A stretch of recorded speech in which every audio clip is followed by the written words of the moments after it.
सारिका नाम था उसका। गोरा रंग, तीखे नैन नक्श और बातें करने में बेहद चटपटी और बहुत ही प्यारी थी वो। अपने सारे बंधनों को तोड़कर अपने बच्चे भोलू को लेकर अपने गांव से दिल्ली जैसे महानगर में आकर बस गई थी।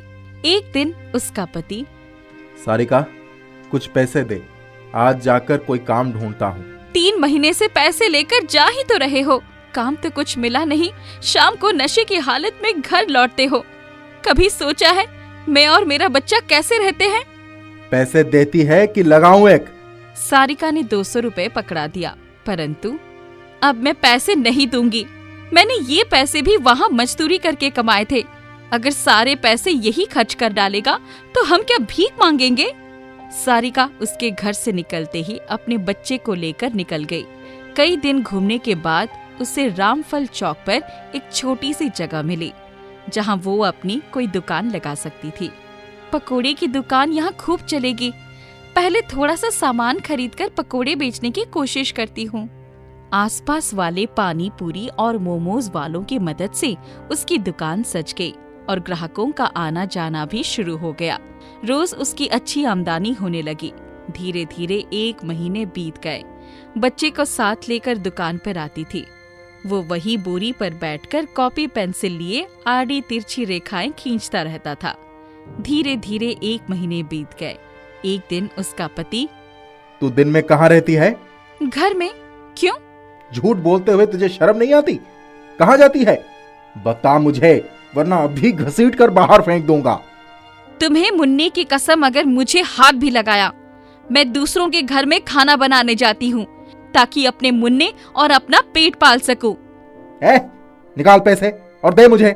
मैं कहाँ से लाऊं पैसे? महीने के अंत में पैसे मिलते हैं, इतना भी नहीं जानते क्या? तनख्वाह मिलेगी तब ले लेना। उसने दरवाजे पर ठोकरी मारी और उसका संदूक खोलकर सारे पैसे निकाल लिए। इसके बाद घर से बाहर निकल गया। भला हो तारा बहन का, जिसने मुझे सद्बुद्धि दी कि सारे पैसे घर में ना रखूं, वरना वो भी ले जाता। सारिका ने झट से दरवाजा बंद कर दिया और उसी रात सारा सामान समेटकर अपनी सहेली तारा के घर चली गई। दरवाजे पर दस्तक दी तो, अरे सारिका, इतनी रात को तू कैसे आई? तारा, बस आज की रात मुझे अपने घर में जगह दे दे। कल सुबह होते ही मैं दूसरा ठिकाना ढूंढ लूंगी। सारिका, मैंने तुझे बताया तो था कि मेरा आदमी भी बहुत ही घटिया है। यहाँ तो तू और भी सुरक्षित नहीं है। अभी वो कहीं गया हुआ है, पर 2 घंटे तक आ जाएगा। मैं कहाँ जाऊँ तारा? तू मेरे साथ चल। तारा उसको लेकर अपने घर के पीछे बने मंदिर में गई। देख सारिका, आज की रात तू यहाँ मंदिर के बरामदे में गुजार ले, सुबह कहीं इंतजाम कर लेंगे। चलो, यही सही, सिर छुपाने की जगह तो मिले। मैं घर जाऊँ? नहीं तो अगर वो आ गया तो मेरी खैर नहीं। तारा जल्दी जल्दी घर चली गई। सारिका ने एक चादर निकालकर मंदिर के बरामदे ही बिछा दी और अपने बेटे को उस पर लिटा दिया। खुद भी उसकी बगल में लेट गई। सुबह मंदिर के घंटे से उसकी आंख खुली। हे ईश्वर, तू ही कोई रास्ता दिखा। कहाँ जाऊँ, क्या करूँ? अभी वो बैठी ही थी कि उसने देखा कि पिछले दिन के पकोड़े जो उसके सामने रखे थे उछलकर उसके सामने आ गए। उठकर हाथ मुंह धो और यहाँ से सड़क पकड़कर सीधे चली जाओ। 1 किलोमीटर जाने पर दाहिनी तरफ को एक रास्ता है। उस रास्ते से आगे जाकर एक जंगल पड़ेगा। जंगल की शुरुआत में ही एक छोटा सा घर है। उस घर में जाकर अपने बेटे के साथ रहो। वहाँ तुम्हें कोई ढूंढ नहीं पाएगा। तुमको कैसे पता कि मैं परेशान हूँ? मुझे सब पता है, क्योंकि मैं जादुई पकोड़ा हूँ। जादुई छड़ी और जादुई अंगूठी तो सुनी थी, पर ये जादुई पकोड़ा कभी नहीं सुना। अब उठो भी, इतना सोचने का समय नहीं है। तुम्हारे पति को होश आ गया होगा तो वो तुम्हें ढूंढ निकालेगा। सारिका ने फटाफट अपना सामान उठाया, बेटे को जगाया और उसी रास्ते पर चल पड़ी। सुबह का समय था, ज्यादा भीड़ भाड़ नहीं थी। जैसे ही जंगल शुरू हुआ उसने देखा कि एक बहुत सुंदर सा छोटा सा घर सामने था। वो वहीं रुक गई। हाँ, यही है। जाओ, फाटक खोलकर अंदर चली जाओ। सारिका फाटक खोलकर घर के भीतर चली गई। वहां जाकर देखा कि घर भीतर से भी सुविधाओं से पूर्ण था। सारिका ने घर में घुसते ही पकोड़े निकालकर एक प्लेट में रख दिए। उसका बेटा भोलू तो जाकर बिस्तर पर कूदने लगा। माँ, ऐसे बिस्तर पर तो मैं कभी सोया ही नहीं। कितना आरामदेह है ये। हाँ हाँ, चलकर तैयार हो जा, कुछ खाने का इंतजाम करती हूँ। रसोई में जाकर देखो, तुम्हारे लिए नाश्ता तैयार हो गया है। दोनों रसोई में गए तो सचमुच पूरी सब्जी और हलवे की खुशबू आ रही थी। दोनों ने छक्कर नाश्ता किया, फिर आराम से बिस्तर में सो गए।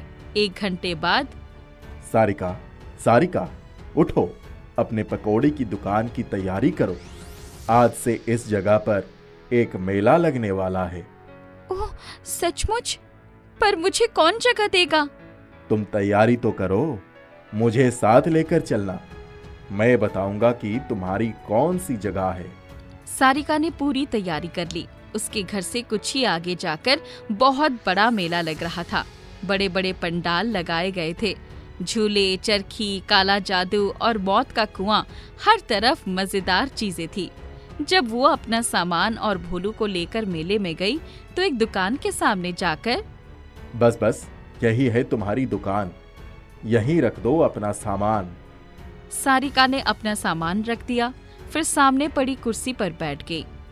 तुम कौन हो और मेरी इतनी मदद क्यों कर रहे हो? मैं एक साधारण बालक था, एक ऋषि के आश्रम में रहता था।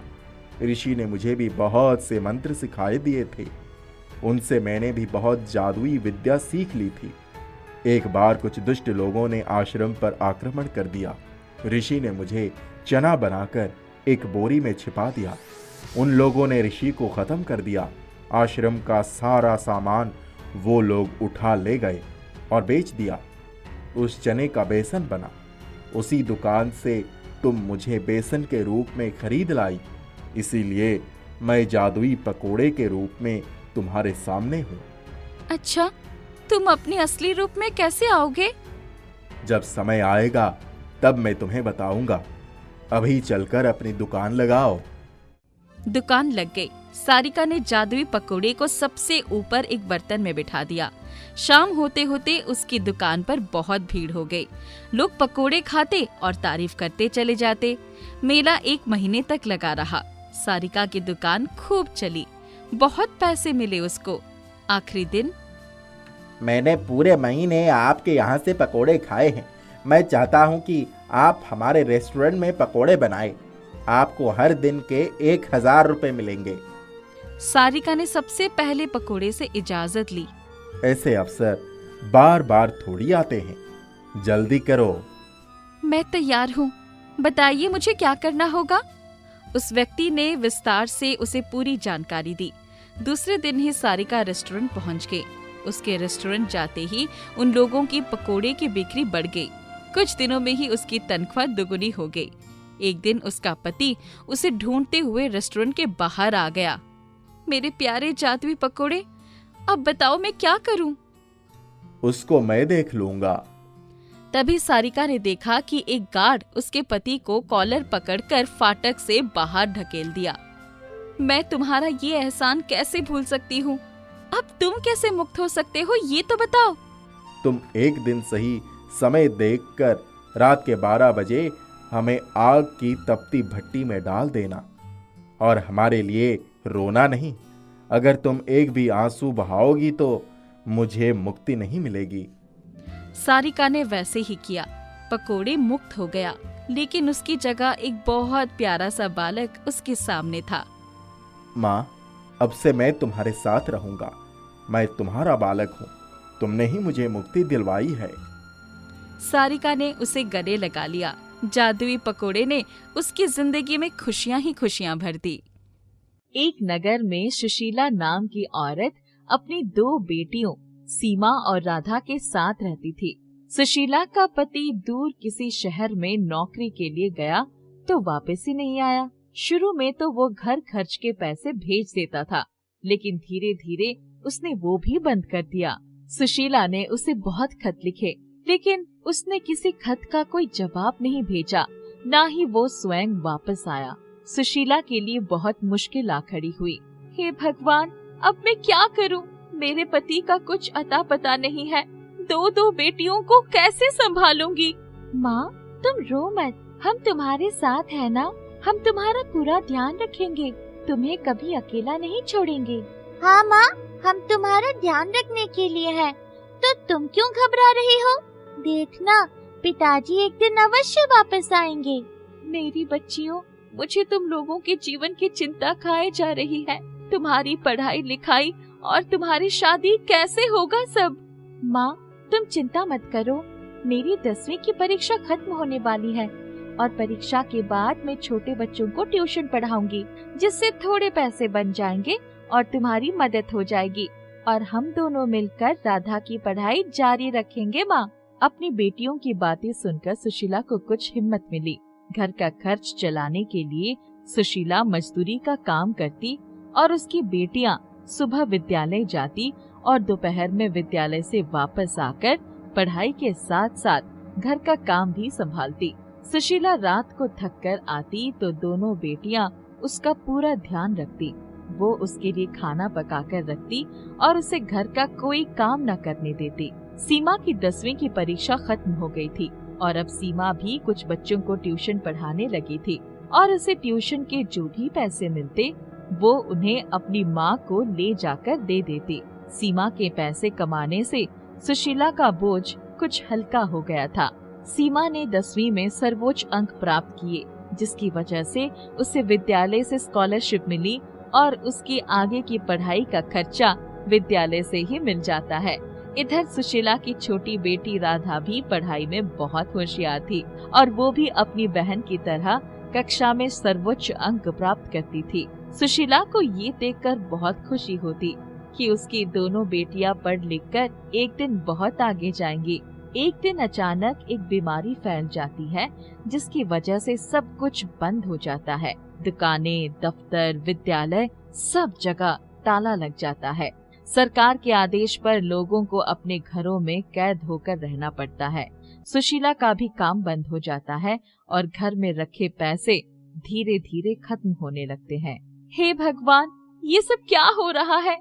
अब क्या करेंगे? यदि ऐसा ही चलता रहा तो एक दिन घर में रखे सारे पैसे खर्च हो जाएंगे और फिर क्या होगा?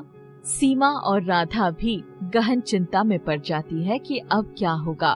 एक दिन सीमा और राधा बाजार से सब्जी खरीदने जाती हैं।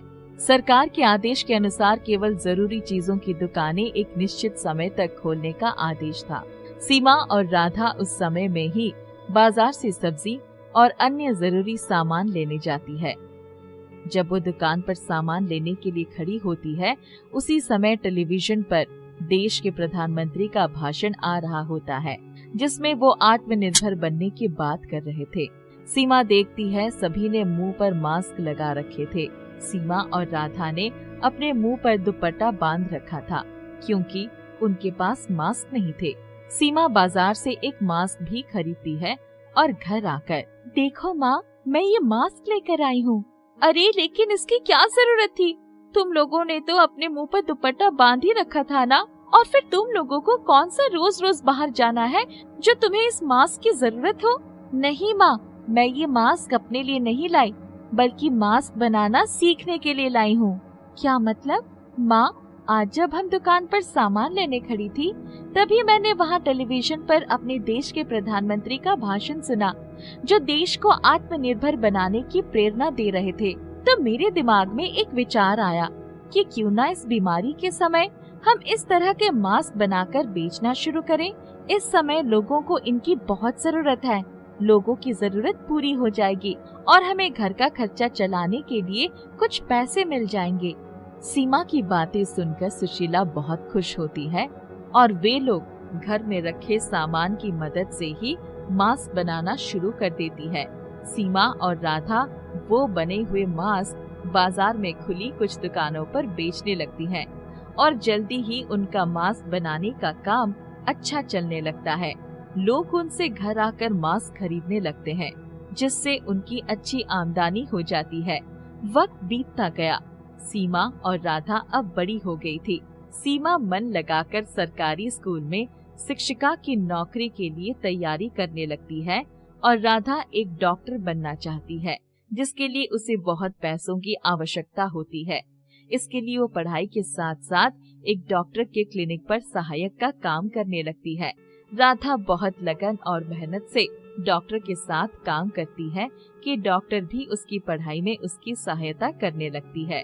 एक दिन सीमा खुश होते हुए घर आती है और सुशीला को गले लगा लेती है। माँ, आज मैं बहुत खुश हूँ और तुम भी जब मेरी बात सुनोगी तो खुशी से झूम उठोगी। अरे झूमूंगी तो तब जब तू बताएगी कि बात क्या है। माँ, मुझे सरकारी नौकरी मिल गई है। मुझे शहर के एक बड़े सरकारी विद्यालय में एक शिक्षिका की नौकरी मिल गई है। अब आपको काम करने की कोई जरूरत नहीं है माँ। अब आपकी बेटी घर संभालेगी। सच? तुझे सरकारी नौकरी मिल गई है? मैं बहुत खुश हूँ बेटी। लेकिन अभी राधा को भी डॉक्टर बनाना है, तो मेहनत तो अभी मुझे करनी पड़ेगी ना। तभी राधा भी वहाँ आ जाती है। नहीं माँ, अब आपको सिर्फ आराम करना है। बहुत मेहनत कर ली आपने। मतलब माँ, मैं जिस डॉक्टर के साथ काम कर रही हूँ वे मेरी मेहनत और लगन से बहुत प्रभावित है और उन्होंने मुझे स्कॉलरशिप दिलवा दी है।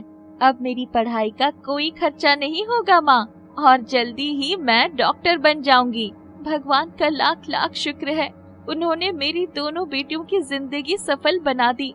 आज मेरी बड़ी बेटी सीमा को सरकारी नौकरी मिल गई और राधा को डॉक्टरी की पढ़ाई पूरी करने के लिए स्कॉलरशिप दिलवा दी। तीनों भगवान के आगे मत्था टेकते हैं और उन्हें शुक्रिया करते हैं।